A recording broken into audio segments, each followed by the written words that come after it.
भोली के ससुराल वाले बिस्तर में बैठे खाना खा रहे हैं। देवर ने सॉस खाकर गंदे हाथ बिस्तर में ही पोंछ दिए। पति ने चाय रजाई पर गिरा दी। सास और ससुर हंस रहे हैं। देखो तो इन दोनों को कैसे बच्चों जैसे कर रहे हैं। बिल्कुल ठीक कहा, बिल्कुल ठीक कहा। आओ आओ भोली, तुम भी आओ ना। बहुत मजा आता है बिस्तर में बैठकर खाने में। अरे बाप रे, ये कैसा ससुराल है। बिस्तर में बैठकर भी भला कोई खाना खाता है। सारे बिस्तर की हालत तहस नहस कर दी है। ये कहानी है भोली की, जिसकी शादी होने वाली थी। आज सुबह के 5 बजे थे और भोली अपने मोहल्ले में जॉगिंग वाले कपड़े पहनकर दौड़ रही थी। वाह वाह, सुबह सुबह भागने का मजा ही कुछ और है। क्या नजारे हैं, क्या ठंडी ठंडी हवा। दिमाग एकदम फ्रेश हो गया। लगभग 1 घंटा दौड़ने के बाद भोली वापस अपने घर पहुंचती है। वहां उसकी माँ सरिता दूध वाले से दूध ले रही थी। अरे भोली, आज तू फिर से इतनी सुबह सुबह दौड़ने चली गई। मैंने तुझसे कितनी बार कहा है, ऐसे मोहल्ले में दौड़ने जाना अच्छा नहीं लगता। और तू है कि सुबह सुबह ये जीन्स चढ़ाकर दौड़ने निकल जाती है। अरे माँ, ये जीन्स नहीं, इसे जॉगिंग सूट कहते हैं। और दौड़ना सेहत के लिए अच्छा होता है। खास तौर पर सर्दियों में तो हमें ऐसे एक्सरसाइज करते ही रहना चाहिए, वरना हम मोटे हो जाएंगे। और मुझे आपकी तरह मोटा नहीं होना। हाँ। क्या क्या कहा तूने? मैं मोटी हूँ? और क्या माँ, आपका पेट निकल रहा है, इसलिए आप भी मेरे साथ एक्सरसाइज करने चला करो। हाँ। सरिता और भोली यही बातें करते हुए घर के अंदर जाती हैं। लेकिन तभी भोली के पिता रघुराज कहते हैं, अरे भोली, तुम्हारी माँ को तो तुम कितना भी समझा लो, वो कहीं दौड़ने नहीं जाने वाली। और अब तो तुम भी नहीं जा पाओगी। क्या? क्यों पापा? और आप तो कभी मुझे जॉगिंग पर जाने के लिए मना नहीं करते, तो अब क्यों? अरे बेटा, ऐसी कोई बात नहीं। मैंने तेरा रिश्ता तय कर दिया है और इसीलिए मैंने कहा कि अब तू यहाँ नहीं जा पाएगी, क्योंकि अब तो तुझे अपने ससुराल जाना पड़ेगा ना। अचानक से अपने पिता के मुंह से शादी की बात सुनकर भोली चौंक जाती है। ओह, रिश्ता? मगर पापा, आपने कहा था कि अगले साल तक ढूंढेंगे, तो इतनी जल्दी कैसे रिश्ता तय हो गया? अरे बेटी, मुझे लगा था रिश्ता मिलने में वक्त तो लगेगा ही, मगर अब इतना अच्छा रिश्ता मिल गया तो मैंने उन्हें हाँ बोल दी। बड़ा अच्छा परिवार है। लड़के का नाम मोनू है और वो बड़ी कंपनी में काम करता है। वो लोग बहुत अमीर हैं। अच्छा, ऐसा है क्या पापा? अरे अगर ऐसा है तब तो आपने बहुत अच्छा किया। अब कब तक हम कुंवारी लड़की को घर में बैठा कर रखेंगे? हाँ, हम कल ही लड़के वालों को देखने चलेंगे और फिर बात एकदम पक्की कर देंगे। जी बिल्कुल ठीक है। अगले दिन ही रघुराज अपने पूरे परिवार के साथ मोनू को देखने जाता है और मोनू भोली का रिश्ता तय हो जाता है। 1 ही महीने में उनकी शादी भी हो जाती है। शादी के बाद भोली अपने ससुराल आ जाती है। वाह, कितना बड़ा और सुंदर ससुराल है मेरा। यहाँ के लोग भी बड़े अच्छे और पढ़े लिखे लगते हैं। तभी वहां भोली की सास उर्मिला आ जाती है और कहती है, अरे भोली, तुम यहाँ खड़ी क्यों हो?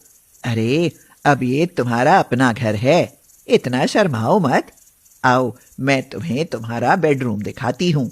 जी माँ जी, चलिए। उर्मिला भोली को सीढ़ियों के ऊपर उसके बेडरूम में ले जाती है। वो कमरा बहुत ही बड़ा था और उसके अंदर एक किंग साइज वाला बेड रखा था। वाह माँ जी, ये कमरा तो बहुत बड़ा और सुंदर है। हाँ भोली, ये घर का सबसे बेस्ट कमरा है और अब ये तुम्हारा और मोनू का ही है। शुक्रिया माँ जी। इसमें शुक्रिया कैसा? चलो अब तुम तैयार हो जाओ, अभी थोड़ी देर में तुम्हारी पहली रसोई भी तो होगी ना। जी ठीक है माँ जी। भोली कपड़े बदल लेती है और एक सुंदर सी साड़ी पहन लेती है। साड़ी तो मैंने पहन ली, मगर सर्दियाँ आ गई हैं। मुझे तो ऐसे सिर्फ साड़ी में ठंड लग रही है। एक काम करती हूँ, ऊपर से स्वेटर भी पहन लेती हूँ। अचानक से कितनी ठंड होने लगी। भोली स्वेटर पहनकर रसोई में पहुंच जाती है। रसोई भी काफी बड़ी और मॉड्यूलर थी। अरे वाह, ये तो मॉड्यूलर किचन है। यहाँ तो हर चीज के लिए मशीन है, डिश वॉशर, माइक्रोवेव और सब कुछ। मुझे तो हमेशा से ऐसा ही घर चाहिए था।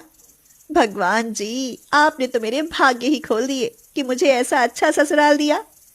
ये सब इतने मॉडर्न हैं, इन्हें तो मॉडर्न नाश्ता भी पसंद आएगा।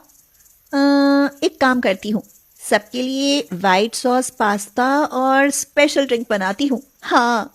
भोली बचपन से ही मॉडर्न थी और अब जब उसे ऐसा ससुराल मिल गया था तब वो और ज्यादा खुश थी। वो जल्दी से सबके लिए पास्ता और ड्रिंक बना देती है और बाहर ले जाकर बड़ी सी डाइनिंग टेबल पर सजा देती है। अरे बहू, ये क्या बनाया है? जी वो मैंने अपनी पहली रसोई में सबके लिए वाइट सॉस पास्ता बनाया है और साथ में मोहितो।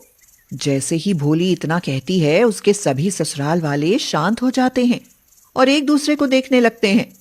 ये देखकर भोली मन ही मन सोचती है, अरे ये क्या, कहीं मैंने इन सबको मॉडर्न समझकर कोई गलती तो नहीं कर दी? शायद इन्हें पता ही ना हो कि मोहितो क्या होता है। लगता है मुझे पूरी सब्जी ही बना देनी चाहिए थी। लेकिन तभी भोली का देवर चीकू हंसते हुए कहता है, अरे वाह भाभी, आपने तो कमाल कर दिया।